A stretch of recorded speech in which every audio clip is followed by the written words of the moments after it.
कहते हैं एक गांव है जहां कभी फसलें नहीं खराब होती, जहां जमीन हर साल सोना उगलती है, चाहे आसपास सूखा ही क्यों न हो।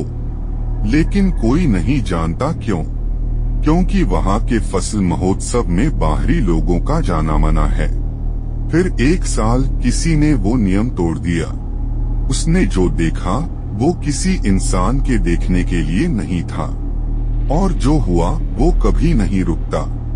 अब खेतों से कोई देख रहा है, और जो कीमत ली जाती है वो आखिरी होती है। ये है उस अंतिम बलि की कहानी। हरियाली से घिरा एक दूर दराज गांव खेतपुर। यहाँ हर साल एक रहस्यमय फसल उत्सव मनाया जाता था। लोक कथाओं के अनुसार यहाँ की उपज इतनी भरपूर है क्योंकि गांव वाले एक प्राचीन अर्धदेवता की पूजा करते हैं, भूमि देवता की, जो मिट्टी की रक्षा करता था और अन्न देता था, लेकिन केवल तभी जब उसका रहस्य और सम्मान बना रहे। बाहरी दुनिया के लिए यह सिर्फ एक गांव था, लेकिन मेरे लिए यह एक मौका था। गांव के पारंपरिक आयोजन को कैमरे में कैद कर दुनिया को दिखाने का। मैं एक पत्रकार हूँ जो अंधविश्वासों को उजागर करने का जुनून रखती थी। मैं गुप्त रूप से पहुंची, एक नकली ग्रामीण वेश में, अपने कैमरे को छिपाकर। रास्ता आसान नहीं था। घने जंगल, मिट्टी की संकरी पगडंडियां और अचानक उठते कुहासे ने मेरी यात्रा को और डरावना बना दिया। जैसे जैसे मैं गांव के करीब पहुंची, हवा में कुछ अजीब सा बदलाव महसूस हुआ, जैसे यह जगह सांस ले रही हो। चुप्पी इतनी गहरी थी कि अपने कदमों की आवाज भी गूंजती महसूस होती। गांव में घुसते ही मैंने देखा कि हर कोने पर अजीबोगरीब बुत खड़े थे, पुआल और पुराने कपड़ों से बने डरावने पुतले। उनकी आंखें, जो शायद काले कोयले या कांच की गोलियों से बनाई गई थी, सीधे मेरी ओर देखती प्रतीत हो रही थी। इन पुतलों की बनावट में कुछ अनहोनी थी। वे मानवीय आकृति लिए हुए थे, पर उनमें कुछ और भी था। जैसे वे सांस ले रहे हों, जैसे वे देख रहे हों। मैंने अपना कैमरा चालू कर दिया, सावधानी से छिपकर पर्व की रिकॉर्डिंग शुरू की। ढोल, मंत्रों की आवाज और आग की लपटों के बीच गांव वाले किसी प्राचीन अनुष्ठान में व्यस्त थे। सभी लोग मुखौटे और सफेद धोती में थे, और बीच में एक लकड़ी की विशाल मूर्ति थी, भूमि देवता की, जिसकी आंखें मुझे घूर रही थी। तभी अचानक, जैसे ही मैंने जूम इन किया, आग की लपटें तेज हो गई। जमीन एक हल्की सी थरथराहट से कांपी। कैमरा बंद हो गया। हवा सर्द और भारी हो गई, और पूरे गांव में एक भयानक सन्नाटा छा गया, जैसे किसी अनदेखी शक्ति ने सब कुछ देख लिया हो। मैंने कैमरा बंद कर दिया। कुछ था जो बदल गया था, और मैं जानती थी, अब यह सिर्फ एक स्टोरी नहीं थी, यह एक श्राप था जिसे मैंने जगाया था।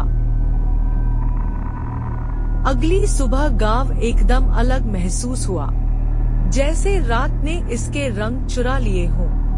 धूप हल्की थी, लेकिन गर्माहट गायब थी। खेतों में अजीब सी नीरवता थी, जैसे हवा भी डर के मारे थम गई हो। मैंने कैमरा चेक किया। रिकॉर्डिंग बंद थी, जैसे किसी शक्ति ने इसे रोक दिया हो। बैटरी पूरी थी, फिर भी वो रात वाला फुटेज गायब था।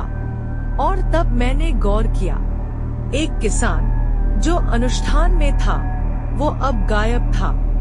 मैंने गांव में घूमना शुरू किया, लेकिन लोग चुप और डरे हुए दिखे। किसी की आंखें मेरी ओर नहीं उठी, जैसे मेरी मौजूदगी अब बोझ बन गई हो।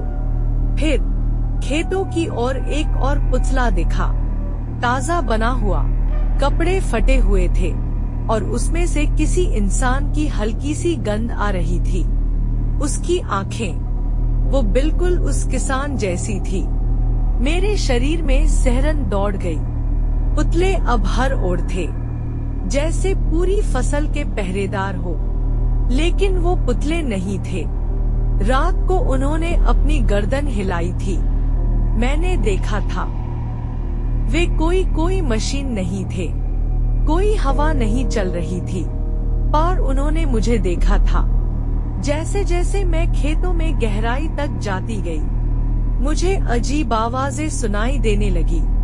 मिट्टी के नीचे से फुसफुसाहटें आ रही थी, जैसे कोई जमीन के भीतर से पुकार रहा हो। मेरी चाल धीमी हो गई, सांसें भारी हो गई। हर कदम के साथ ऐसा लग रहा था जैसे जमीन मेरा भार महसूस कर रही हो, मुझे खींचने की कोशिश कर रही हो। तभी मुझे एक छाया दिखी, एक आकृति जो सीधी खड़ी थी पुतलों के बीच, लेकिन वह हिल रही थी। उसका सिर झुका हुआ था, हाथ अजीब कोण में मुड़े हुए थे। मैं जमीन पर बैठ गई, जूम करके कैमरे से देखा। वो कोई आदमी नहीं था और न ही पूरी तरह पुतला, वो कुछ बीच का था। मानवीय शरीर, लेकिन भीतर से खोखला। और वो मेरी तरफ देख रहा था। सिर्फ देख ही नहीं रहा था, वो मुझे पहचान रहा था। मेरी सांसें अटक गईं। मैंने पलटकर भागने की कोशिश की, लेकिन मेरे चारों ओर खेत थे और हर कतार में वही भयावह पुतले थे, और हर पुतला अब मेरी ओर देख रहा था। मेरे कैमरे की लाइट अपने आप ऑन हो गई। मुझे एक झपकती हुई लाल बत्ती दिखी, क्लिक की आवाज आई। एक फोटो अपने आप खिंच गई, लेकिन मैंने बटन नहीं दबाया था। रात फिर से घिर आई, और इस बार यह और गहरी और भारी थी। हवा में कुछ अजीब था, जैसे किसी ने उसमें राख मिला दी हो।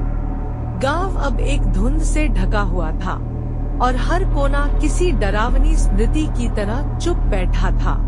मुझे लग रहा था जैसे कोई लगातार मेरी निगरानी कर रहा हो, सिर्फ देख नहीं रहा था, बल्कि मेरी हर हरकत को महसूस कर रहा हो।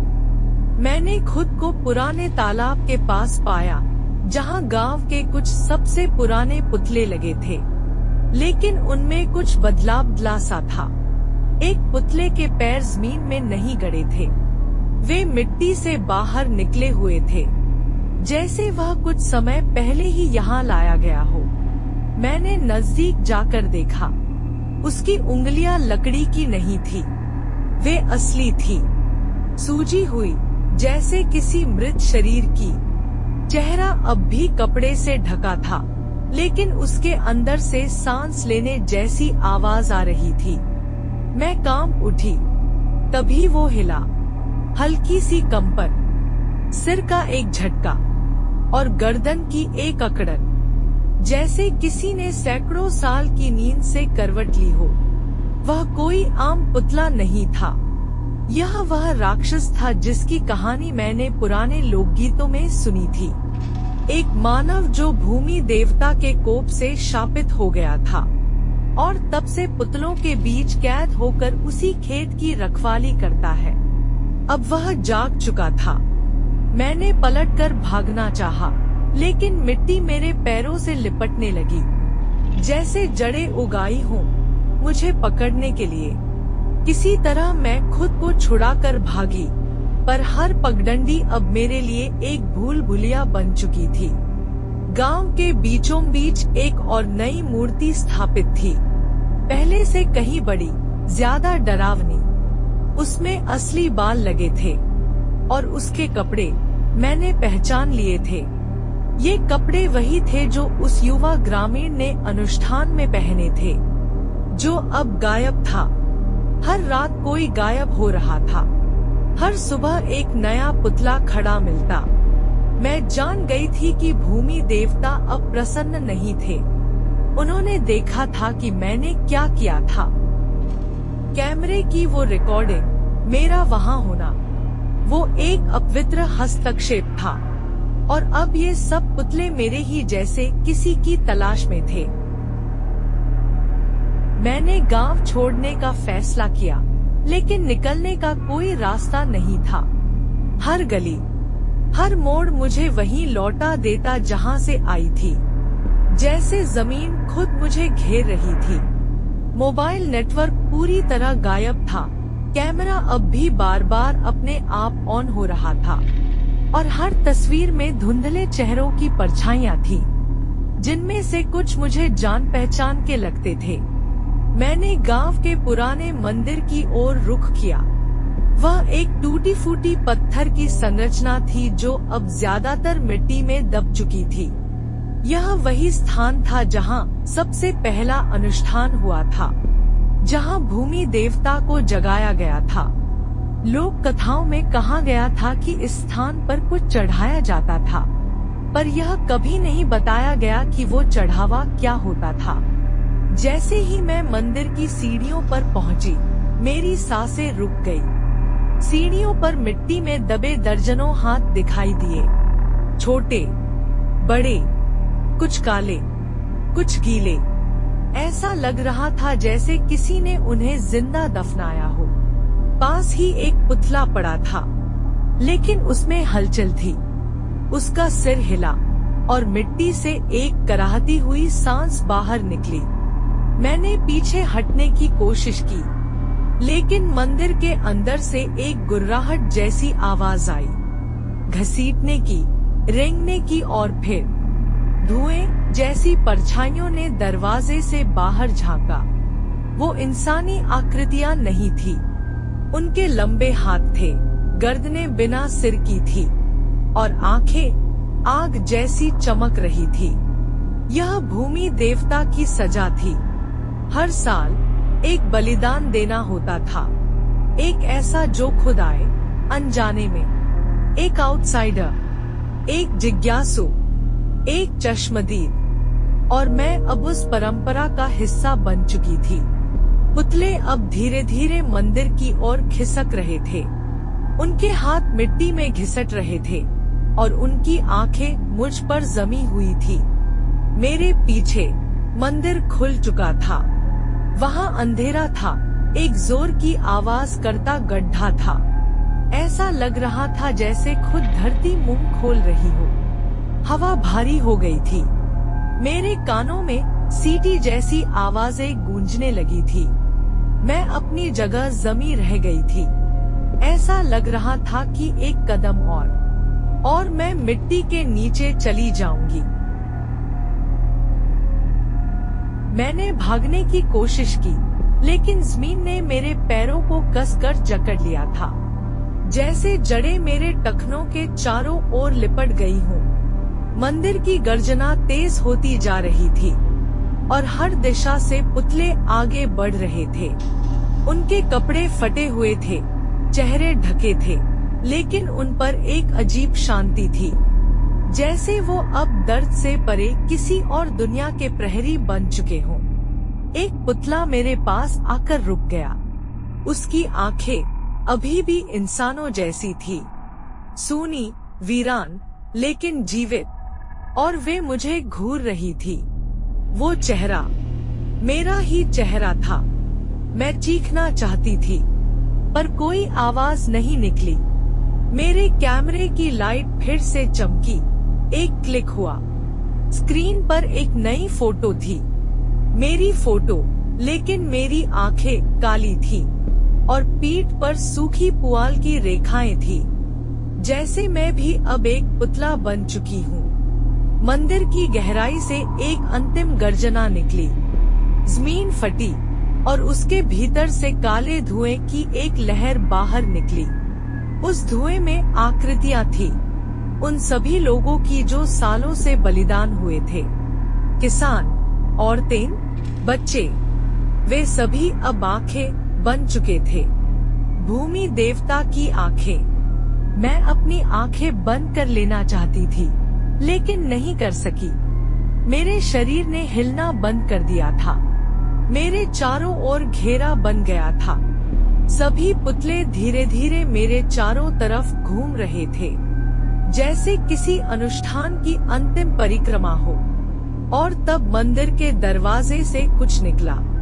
लंबा, रेंगता हुआ, पुआल और राख से बना हुआ, और उसकी आंखें जल रही थी। वे भूमि देवता स्वयं थे। वो मेरे सामने आकर रुका और झुककर मेरी ओर देखा। उसके स्पर्श से जमीन कांप उठी। मेरी सांसें थम गई। तभी सब कुछ शांत हो गया। अगली सुबह गांव में फिर से त्योहार जैसा माहौल था। लोग हंस रहे थे, ढोल बज रहे थे और खेत सोने जैसे लहराए। मैं कहीं नहीं थी, लेकिन गांव के मुख्य चौराहे पर एक नया पुतला लगा था। उसने वही कपड़े पहने थे जो मैंने पहने थे, और जब कोई उसे अकेले में देखता तो वह थोड़ा सा हिलता था। इस वीडियो को देखने के लिए धन्यवाद। फैंटम पुकार से जुड़िए हर मंगलवार, गुरुवार और शनिवार रात 8 बजे। हम आपका इंतजार करेंगे, बस नजरों से ओझल रहकर।